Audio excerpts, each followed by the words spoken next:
నమస్కారం news bulletin కి స్వాగతం నా పేరు సుమలత వార్తల ముందుగా హెడ్లైన్స్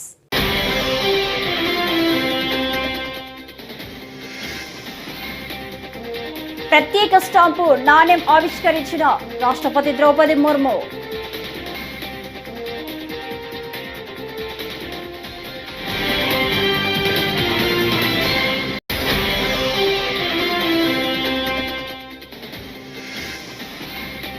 భారత రాజ్యాంగం అన్ని మతాలకు అన్ని ప్రాంతాలకు అందరికీ పవిత్రమైన గ్రంథం ఏపీ ముఖ్యమంత్రి చంద్రబాబు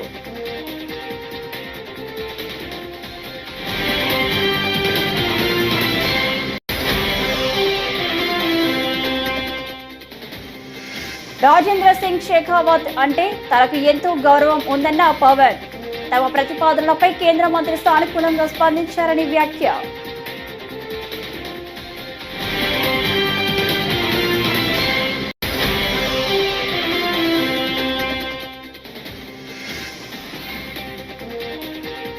సీఎం రేవంత్ రెడ్డిపై కేసీఆర్ తీవ్ర విమర్శలు సీఎం అవగాహన రాహిత్యంతో మాట్లాడితే ఎలా అని ప్రశ్న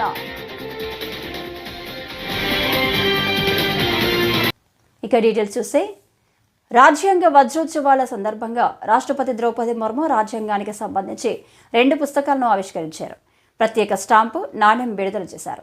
ఈ కార్యక్రమంలో ఉపరాష్ట్రపతి జగదీప్ ధన్ఖడ్, ప్రధాని మోదీ, స్పీకర్ ఓం బిర్లా పాల్గొన్నారు. కాగా వేడుకల్లో ప్రసంగించిన రాష్ట్రపతి మహిళా రిజర్వేషన్లపై ప్రస్తావించారు. రాజ్యాంగ నిర్మాణంలో ముఖ్య పాత్ర పోషించిన 15 మంది నారీమణుల సేవలను స్మరించుకున్నారు.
बहुत बहुत धन्यवाद। अब मेरा आपसे पुनः अनुरोध कि हमारे संविधान की ऐतिहासिक यात्रा और उसकी गौरवशाली विरासत को चिरस्थायी करने के लिए आज एक विशेष डाक टिकट का विमोचन करने की कृपा करें।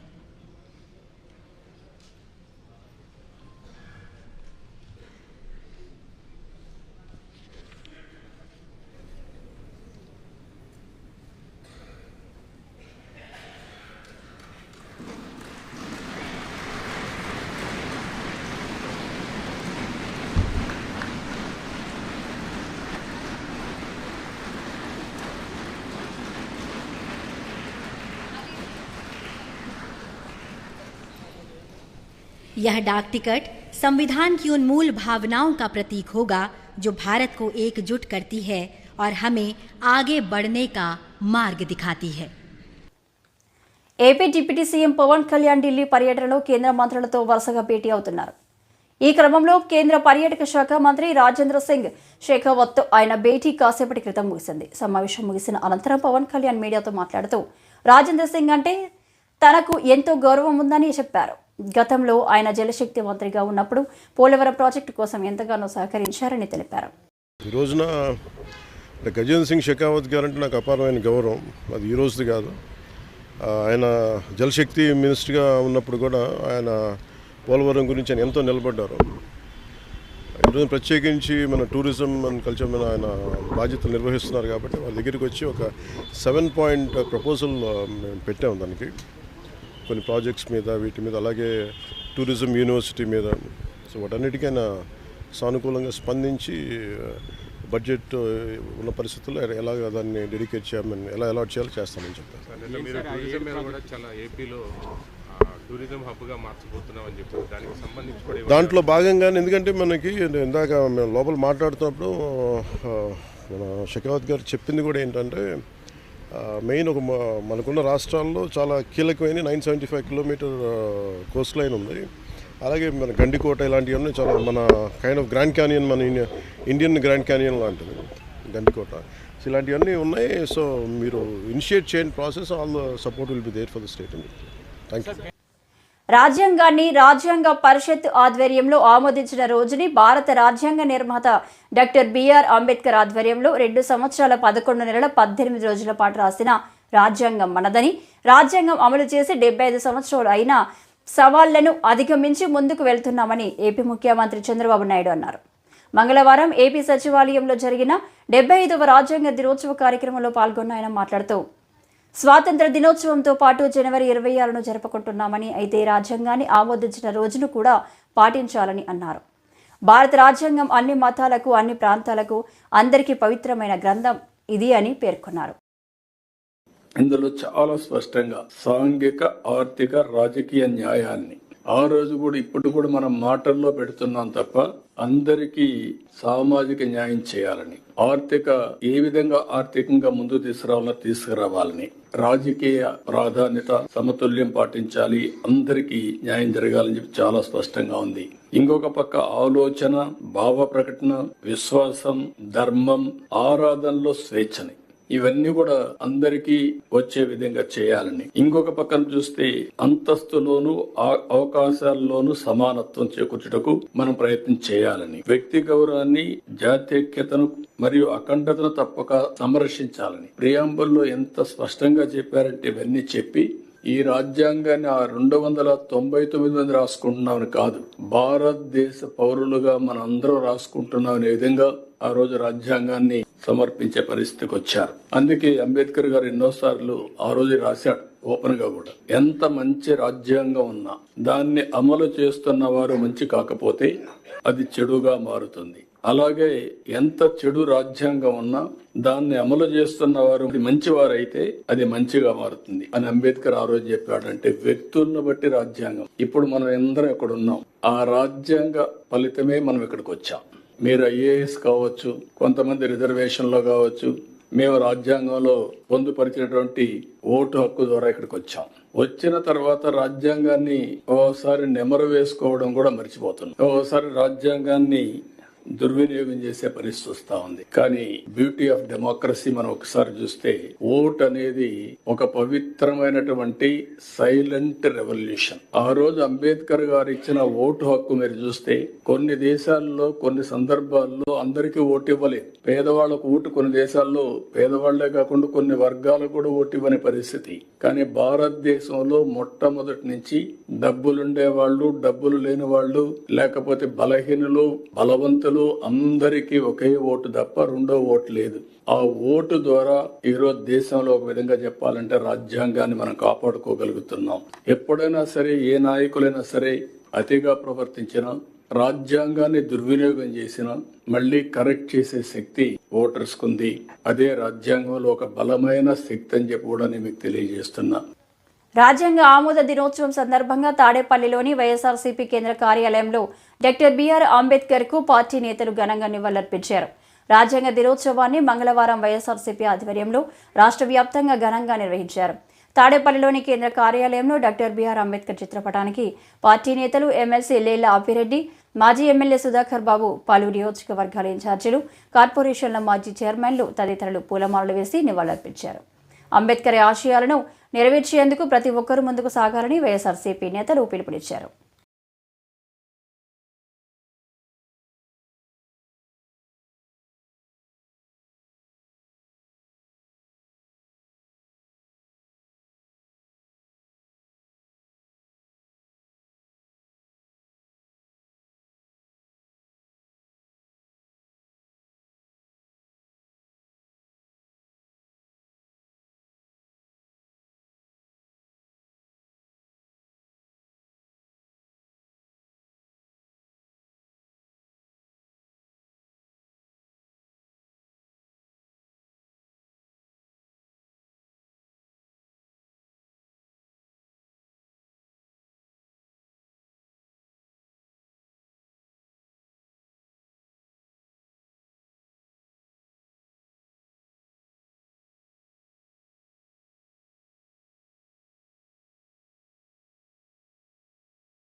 తెలంగాణ ముఖ్యమంత్రి రేవంత్ రెడ్డిపై బీఆర్ఎస్ వర్కింగ్ ప్రెసిడెంట్ కేటీఆర్ తీవ్ర స్థాయిలో మండిపడ్డారు.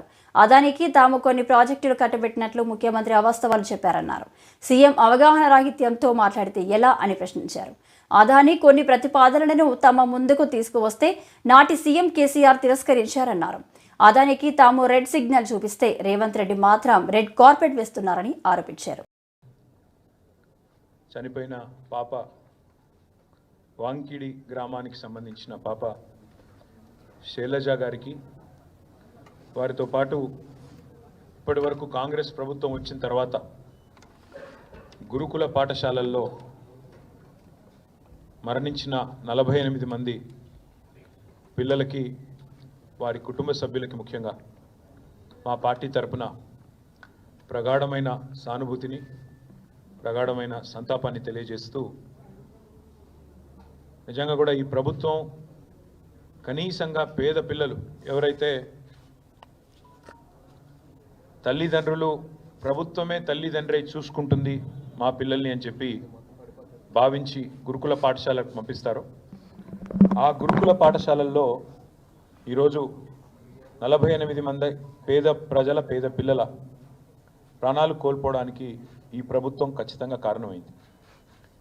ఇవి మామూలు మరణాలు కావు. ఇవి ఖచ్చితంగా ప్రభుత్వ నిర్లక్ష్యం వల్ల జరిగిన హత్యలుగానే మేము భావిస్తూ ఉన్నాం. ఇవి ప్రభుత్వమే చేసిన హత్యలుగా మేము భావిస్తూ ఉన్నాం.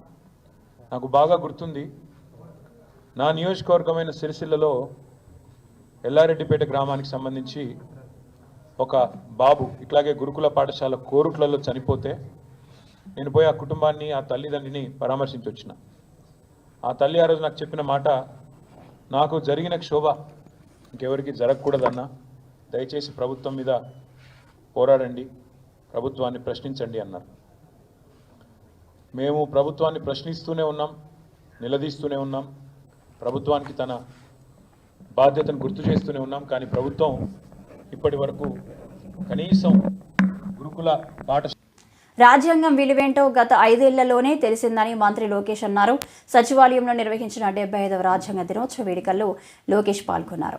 రాజ్యాంగాన్ని కాపాడాల్సిన బాధ్యత ప్రతి ఒక్క అధికారి, ప్రజాప్రతినిధిపై ఉందని, దానిని అధికారులు సరిగ్గా పాటించకపోవడం వల్లే గత 5 ఏళ్లలో ప్రజలు, రాజకీయ నాయకులు తీవ్ర ఇబ్బందులు పడ్డారని లోకేష్ గుర్తు చేశారు. రాజ్యాంగ విలువలు పెంచే కార్యక్రమంలో భాగంగా వచ్చే ఏడాది నుంచి విద్యార్థులకు సులువుగా అర్థమయ్యే విధంగా భారత రాజ్యాంగాన్ని అందించనున్నట్లు తెలిపారు. అందుకే సార్ దీంట్లో భాగంగా విద్యాశాఖలో మేము వచ్చే సంవత్సరం నుంచి బాలల భారత రాజ్యాంగం ఇవ్వాలని నిర్ణయం తీసుకుంటాం జరిగింది. దీంట్లో కాన్స్టిట్యూషన్లో ఉన్న అన్ని కాన్సెప్ట్స్ని సింప్లిఫై చేసి ఒక పిక్టోరియల్ ఫార్మాట్లో పిల్లలకి ఏజ్ అప్రోప్రియేట్కి ప్రధానంగా ప్రియాంబల్ అందిస్తూ ఫండమెంటల్ రైట్స్ ఏంటి, డ్యూటీ, స్ట్రక్చర్స్ ఆఫ్ గవర్నెన్స్ ఏంటి అనేది క్లియర్గా అందించాలని నిర్ణయం తీసుకున్నారు సార్. దాంట్లో భాగంగా భారతదేశానికి స్వాతంత్రం వచ్చిన కారకులైన మహాత్మా గాంధీ గారు, అంబేద్కర్ గారు, నెహ్రూ గారి గురించి కూడా దీంట్లో చాలా చెప్పాలని నిర్ణయించుకున్నాం. అంతేకాకుండా సివిక్ అవేర్నెస్ అనేది చాలా చాలా అవసరం. ఒక మాటలో చెప్పాలంటే చదువు పైన బాగా శ్రద్ధ పెడుతున్నాం, మార్కుల మీద పెట్టిన శ్రద్ధ, రెస్పాన్సిబిలిటీ, సివిక్ అవేర్నెస్ మీద మనం పట్టలేకపోతున్నాం. దానివల్ల సమాజం తీవ్రంగా నష్టపోతుందని మేము భావించి principles of justice, equality and fraternity పెట్టాలని మేము నిర్ణయించుకున్నాం. దీంట్లో సింపుల్ స్టోరీస్ రూపంలో పిల్లలకి అర్థే విధంగా చేయాలని మేము నిర్ణయించుకున్నాం. అంతేకాకుండా ఈ పుస్తకంలో ఇంటరాక్టివ్ యాక్టివిటీస్ పెట్టాలని, పజిల్స్, క్విజెస్ ఇవన్నీ పెట్టాలని కూడా నిర్ణయించుకున్నాం. ఇంతేకాకుండా రోల్ మోడల్స్ మన గాంధీ గారు కానివ్వండి, అంబేద్కర్ గారు కానివ్వండి, నెహ్రూ గారు కానివ్వండి, సర్దార్ పటేల్ గారు కానివ్వండి, మౌలానా ఆజాద్ గారు కానివ్వండి, సర్వేపల్లి రాధాకృష్ణ గారు కానివ్వండి, వాళ్ళ గురించి రోల్ మోడల్, సింపుల్ ప్రొఫైల్స్ కూడా ఏర్పాటు చేయాలని నిర్ణయించుకున్నాం సార్. దాంట్లో భాగంగా ఒక కమిటీ వేయాలని నిర్ణయించుకున్నాం. కాన్స్టిట్యూషనల్ లీగల్ ఎక్స్పర్ట్స్ ఒక పక్కన, ఎడ్యుకేటర్స్ ఇంకో పక్కన, children literature authors, illustrators, visual designers, social scientist, civic educators, policy makers, ప్రజాప్రతినిధులు, చైల్డ్ రైట్ ఆర్గనైజేషన్స్. సో వీళ్ళందరినీ ఒక కమిటీగా తీసుకొచ్చి ఒక కాంపిటీషన్ మార్గంలోనే ఈ బుక్ రూపొందించాలనేది మీ ఆదేశాల మేరకు మేము విద్యాశాఖలో చేస్తాం జరుగుతుంది సార్. ఇది వచ్చే సంవత్సరం నుంచి పిల్లలందరికీ అందించాలని నిర్ణయం తీసుకున్నాం. ఇది స్కూల్ కరికులంలో ఇంటిగ్రేట్ చేస్తూ టీచర్కి అవసరమైన ట్రైనింగ్ కూడా అందించి పెద్ద ఎత్తున వైడ్ డిస్ట్రిబ్యూషన్ కూడా చేద్దామని సార్. పబ్లిక్ లైబ్రరీస్ కూడా పిల్లలకి పెద్దవాళ్ళు కూడా అందుబాటు తీసుకొచ్చే విధంగా చేస్తామని సభాముఖంగా తెలుపుకుంటూ, ప్రస్తుత కాలంలో చదువు అంటేనే కొందరు కష్టంగా ఫీల్ అవుతుంటారు. 1-2 డిగ్రీలు పొందేందుకే నానా కష్టాలు పడుతుంటారు. కానీ తూగో జిల్లా రాజమహేంద్రవరానికి చెందిన వైద్యుడు రామారెడ్డి ఏకంగా 50 కోర్సులు పూర్తి చేశాడు. ఇందులో పీజీలు, డిగ్రీలు, డిప్లొమా, సర్టిఫికెట్లు కోర్సులు ఉన్నాయి. తాజాగా 13 కోర్సులు పూర్తి చేశారు. ఇందులో 6 కోర్సుల్లో టాపర్గా నిలిచారు. తనకు చదువంటే చాలా ఇష్టమని ఆయన పేర్కొన్నారు. ఉన్నటువంటి వృత్తి ఒక ఎత్తు అయితే ప్రవృత్తి ఇంకొక ఎత్తు. వృత్తిపరంగా నేను మీకు తెలుసు, ఒక డాక్టర్గా, ఒక సైకియాట్రిస్ట్గా గత 44 సంవత్సరాలుగా ఇక్కడ మానస హాస్పిటల్ నడుపుకుంటూ ఇప్పటికి 1,46,000 మంది సైకియాట్రీ పేషెంట్స్ని ట్రీట్ చేయడం జరిగింది. 1,46,000 కొత్త కేసులు అనమాట. అంటే పాత కేసులు కలుపుకుంటే దానికి 10 రెట్లు అనమాట. ఆ విధంగా ఒక పక్క నడుస్తుంది. కొంతమంది అంటుంటారు, ఏంటి చదువులు ప్రాక్టీస్ మానేశారా అని చెప్పేసి. ప్రాక్టీస్ నేను ఎప్పుడూ నెగ్లెక్ట్ చేయలేదని కూడా మీకు తెలుసు. ప్రాక్టీస్లో ఉన్నత స్థాయిలో ఉండేటటువంటి డాక్టర్ బీసీరాయ్ నేషనల్ అవార్డు దగ్గర నుంచి సైకాట్రిక్ సొసైటీలో ఉండేటటువంటి హైయెస్ట్. రాష్ట్రంలో భారత రాజ్యాంగం నడవడం లేదని చంద్రబాబు, లోకేష్ రాజ్యాంగం నడుస్తుందని మాజీ ఎమ్మెల్యే గోపిరెడ్డి శ్రీనివాసరెడ్డి అన్నారు. మంగళవారం రాజ్యాంగ దినోత్సవ వేడుకల సందర్భంగా మాట్లాడుతూ రాష్ట్రంలో మంత్రి లోకేష్ రెడ్ బుక్ రాజ్యాంగాన్ని నడిపిస్తూ నాయకులను, కార్యకర్తలను, సోషల్ మీడియా వాళ్లను జైలుకు పంపిస్తున్నారని ఆరోపించారు. భారత రాజ్యాంగాన్ని అమలు చేయాలని అంబేద్కర్ను విన్నవించినట్లు తెలిపారు. ఎంపీటీసీలు, స్థానిక సంస్థల్లో కానీ, జడ్పీ చైర్మన్లో కానీ, మున్సిపల్ చైర్మన్లు, మున్సిపల్ కార్పొరేషన్లో కానీ అవకాశాలు కల్పించి అంబేద్కర్ గారి అడుగుజాడల్లో నడిచాడనేది వాస్తవం. ఈరోజు పరిస్థితి ఏమిటి? ఈరోజు భారత రాజ్యాంగం నడవట్లేదు ఆంధ్రప్రదేశ్ రాష్ట్రంలో. ఈరోజు లోకేష్ రాజ్యాంగం, చంద్రబాబు నాయుడు రాజ్యాంగం నడుస్తూ ఉంది. ఈరోజు ఒక్కసారి సబ్ జైల్స్ వెళ్ళి చూడండి. ఆ జైల్లో 80% మంది వైఎస్ఆర్ కాంగ్రెస్ పార్టీ నాయకులు, కార్యకర్తలు, సోషల్ మీడియా వాళ్ళు ఈరోజు జైల్లో నిండిపోయిందంటే దానికి కారణం ఈ లోకేష్ యొక్క రాజ్యాంగం, రెడ్ బుక్ రాజ్యాంగం. ఈ రెడ్ బుక్ రాజ్యాంగాన్ని ఈరోజు మేము కోరుకుంటున్నాం. ఈరోజు హైకోర్టు, సుప్రీంకోర్టులో కూడా భారత రాజ్యాంగాన్ని అమలు చేయాలి అని ఈరోజు అంబేద్కర్ గారికి విన్నవించుకుంటున్నాం మేము. ఆయన రాజ్యాంగాన్ని పక్కన పెట్టి లోకేష్ రాజ్యాంగం, చంద్రబాబు నాయుడు రాజ్యాంగం నడిపించే కార్యక్రమానికి విముక్తి పలకాలని చెప్పి ఈరోజు నేను మీ ద్వారా తెలియపరచుకుంటున్నాను. ఒకసారి ఈరోజు పేపర్లో చూస్తే విశాఖపట్నం సెంట్రల్. ఈ వార్తలు ఇంతటితో సమాప్తం. నమస్కారం.